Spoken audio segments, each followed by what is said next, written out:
The Democratic Alliance Party is allegedly struggling to retain some of its senior non-white members, the latest being Mr. Liamjacobs. What could be the reason for that? Does the party need some form of cleansing? What do you think? Have you ever thought of some of the following factors? For example, the age group of some of the senior members. I'll mention Ms. Hellenzille. Please note, I'm not attacking Ms. Zille's personality. This is not about him. This is just for you to visualize the age group of people that I'm trying to refer to within the party. Like myself, they grew up during the apartheid era. Now we are in the democratic era. We were raised by our parents, adults around us. Amongst all the racial groups, whether black, colored, Indian or white, we learned, we experienced, and we acquired some traits and mannerisms that are within us. They are embedded within us. The question is, are we able to fit in during this new era of democracy? Do we look or perceive things around us with that affirmative action type of eyes or perception? When you look at the next person, do you see the race of this person or the qualities of that person? For example, with whites, they feel superior. They make decisions for anybody who is non-white amongst them.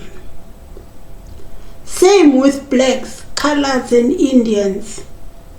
We grew up with that mentality to say, if a white man speaks, you stop and listen. They make the final decision. Could these be some of the traits that are hurting the Democratic Alliance Party? And maybe you are missing on them. Unintentionally, you are unaware that that is how you are behaving towards non-white members there who are at the same level as yourselves within the party.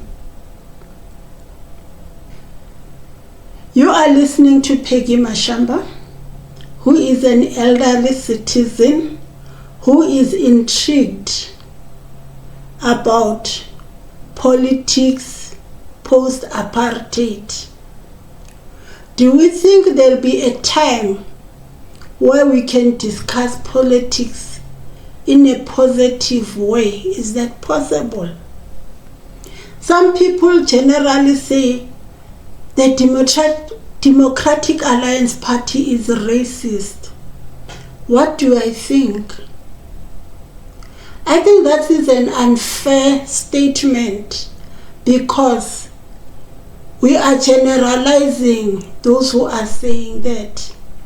You are painting everybody there within the party with the same negative brush.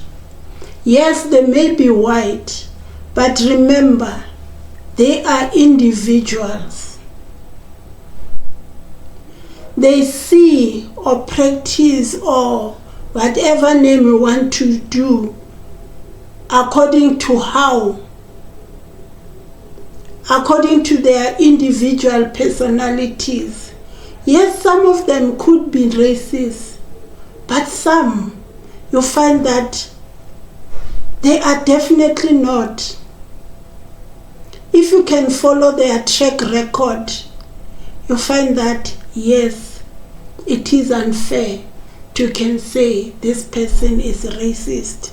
So how can we justify saying the Democratic Alliance is racist?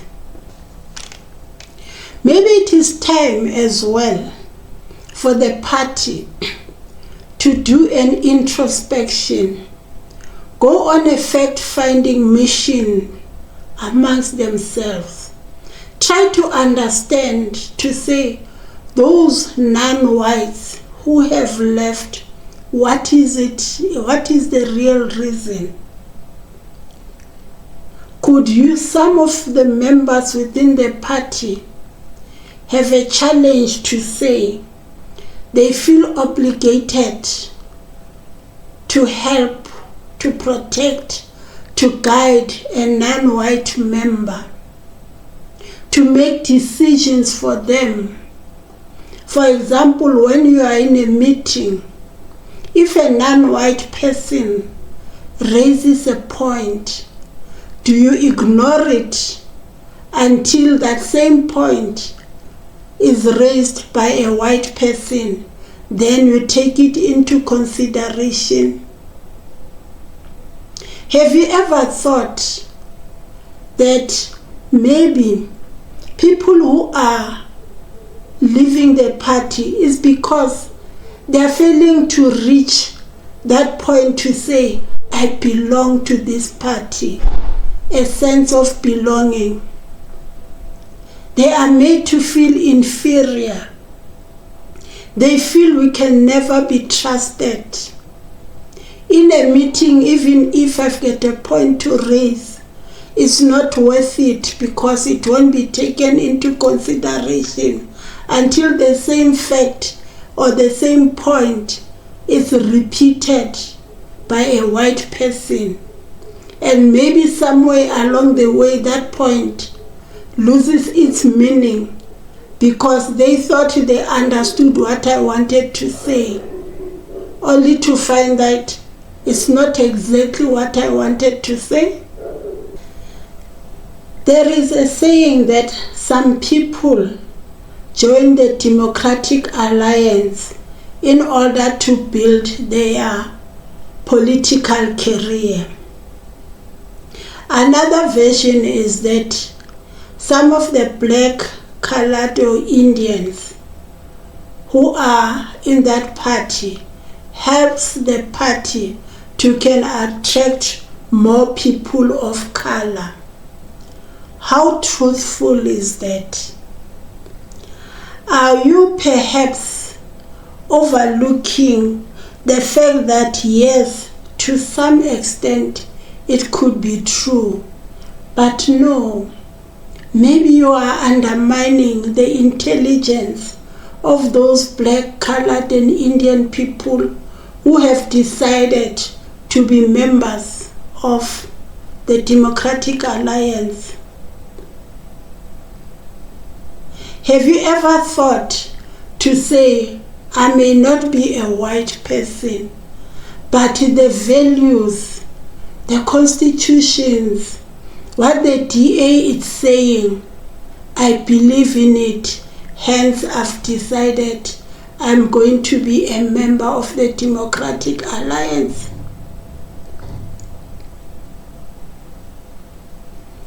Do you see blacks, coloreds and Indians as blind followers? They can only be DA members because they are following, for example, Mr. mmusimaimane, Lindiwe Mazibuko, Phumzile Van Dam, to mention a few, or even liamjacobs.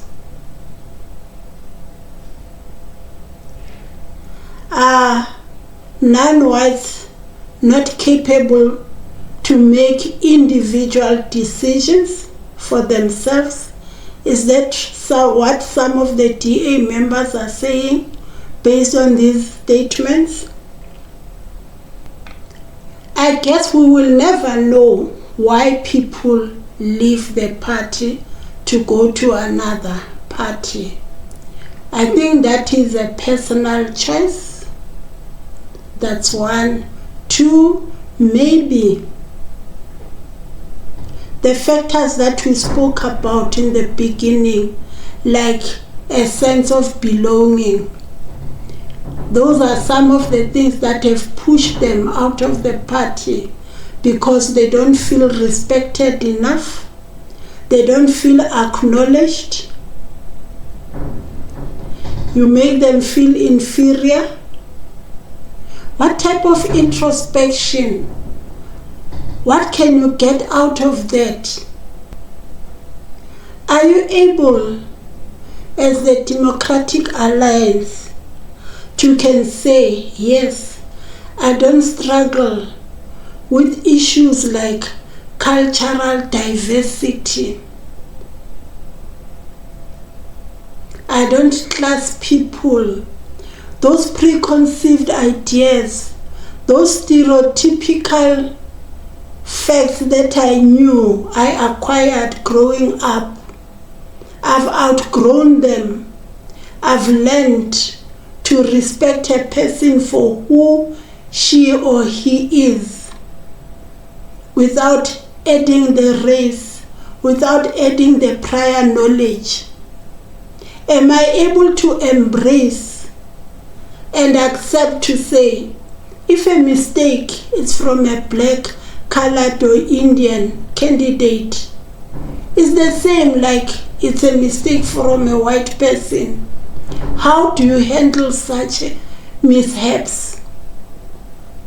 Are you so alarmed because the mistake is from a non-white person? And then when it's a white person, you undermine, you behave as if nothing has happened? What will encourage now a non-white person to stay in that party? Are you not contributing in disrespecting or making the person feel disrespected?